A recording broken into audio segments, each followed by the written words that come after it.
Neste vídeo, irei responder a pergunta: qual a importância da realização da transfusão sanguínea durante uma cirurgia? Meu nome é Fabiano Timbó Barbosa, sou médico anestesista, portador do título de especialista e superior de anestesia, ambos conferidos pela Sociedade Brasileira de Anestesia. Exerço anestesia no Hospital Geral do Estado de Alagoas. A resposta à pergunta será dividida em 3 partes. Na primeira, onde a responderei diretamente. Na segunda, onde abordarei detalhes para a compreensão da resposta. E na terceira parte, onde farei uma síntese final. Qual a importância de se realizar uma transfusão sanguínea durante uma cirurgia? A importância reside no fato de que o sangue e as hemácias, que são as células vermelhas, são os condutores do oxigênio para os tecidos. Então, sem sangue, ou seja, sem as hemácias, os tecidos e os órgãos morrem por falta de oxigênio. É como se o pulmão, o pâncreas, o coração não conseguisse respirar e aí morre. E a morte global equivale à morte do paciente durante a cirurgia. Vamos imaginar o coração como uma locomotiva, os vasos sanguíneos como os trilhos. As hemácias seriam então os vagões para levar os passageiros. Os passageiros desses vagões chamados hemácias são as moléculas de oxigênio e os órgãos são as estações. Então, o coração, que é a locomotiva, trabalha sempre dentro ou sobre as linhas férreas, que no caso são os vasos sanguíneos.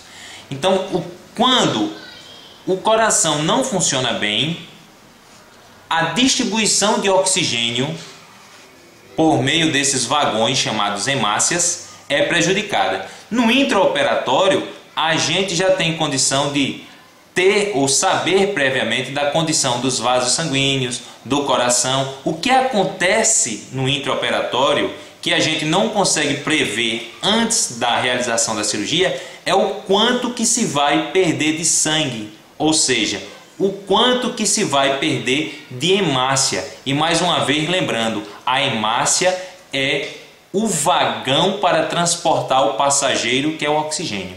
Então, quanto mais sangramento, menos vagões.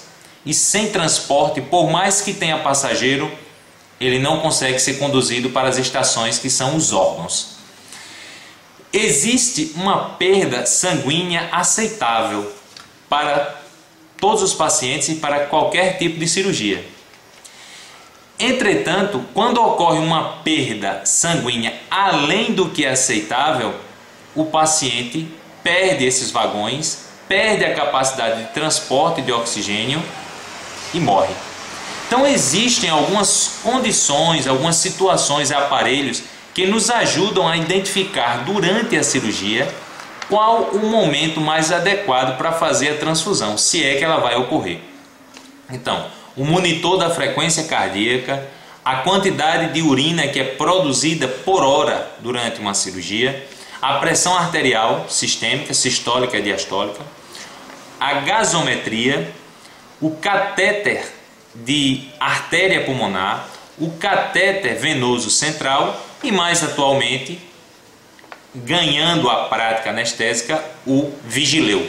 O vigileu ele não é tão invasivo quanto o catéter de Schwann-Ganz, mas ele não é tão simples como o catéter de acesso venoso central. Vem ganhando muitos adeptos e tem mostrado resultados positivos, tanto quanto os demais. O ideal não é utilizar um desses aparelhos isoladamente, é utilizar o conjunto de aparelhos e somar esse conjunto de respostas. E aí, com as respostas de todos eles, identificar qual é o melhor momento para a realização da transfusão. Entretanto, existem complicações na transfusão sanguínea. Existem complicações precoces e complicações tardias.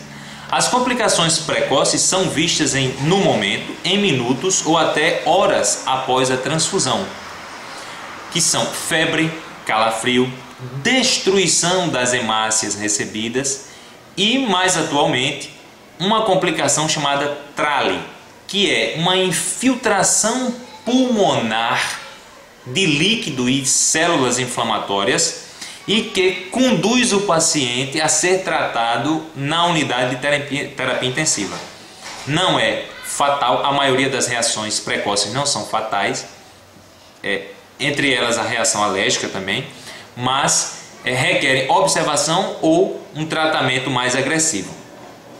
As complicações tardias estão relacionadas à transmissão de doenças, que é o que nos preocupa em demasia. Em 1992, começou a se intensificar a pesquisa pela identificação dessas doenças, mas esperava-se que o risco caísse para zero.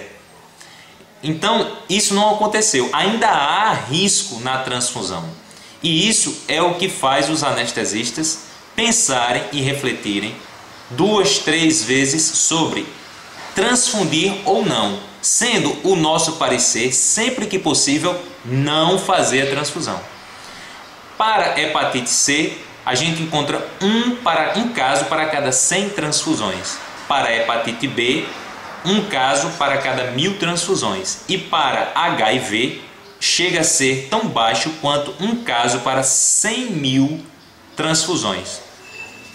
Existem estratégias utilizadas na prática anestésica para diminuir a transfusão sanguínea ou até mesmo evitá-la por completo.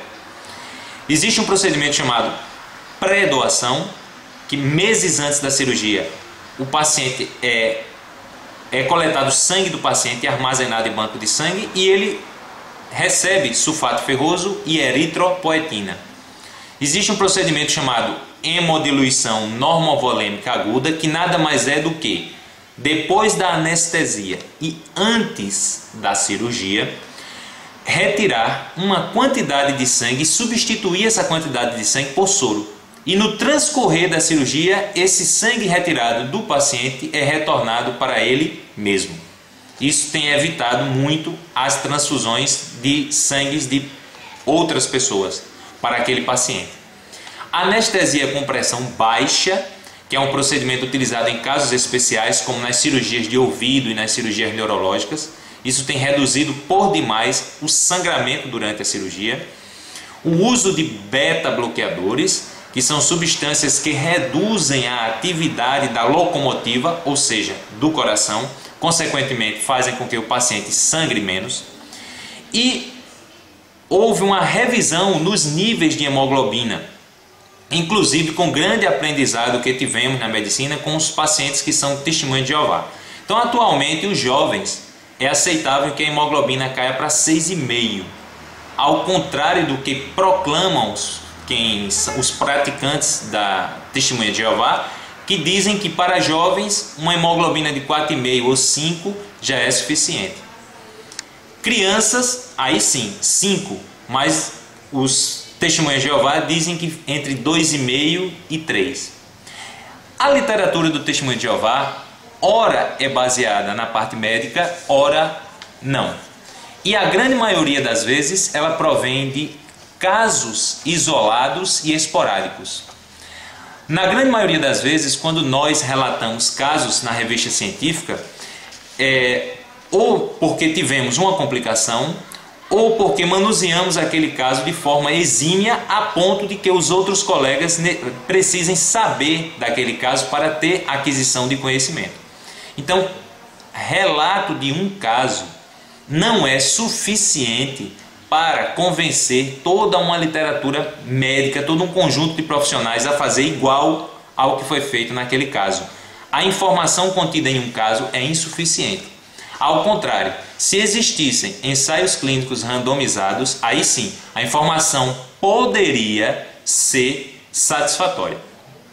Em suma, a importância da transfusão no intraoperatório é manter a oxigenação para os tecidos, Existem vários aparelhos e medidas que nos ajudam a saber o momento exato dessa transfusão. Entre eles, o mais novo, o Vigileu. Existem algumas estratégias que nos ajudam a diminuir ou até impedir a transfusão sanguínea. E, atualmente, os níveis aceitáveis para a transfusão são mais baixos. Jovens sem doenças, 6,5. Crianças, 5. Idosos, níveis de hemoglobina de 8,8. E pacientes que têm doença com falta de oxigênio no coração, em torno de 8,5. Espero ter contribuído positivamente para o seu entendimento neste assunto. Certamente o esclarecimento deste tópico poderá contribuir para que você tenha menos medo de uma anestesia que receberá no futuro. Consulte seu médico anestesista antes de qualquer procedimento, para saber se as informações passadas aqui se enquadram no seu caso em particular. Quaisquer críticas, sugestões ou comentários devem ser enviados para fabianotimbó@yahoo.com.br. É só.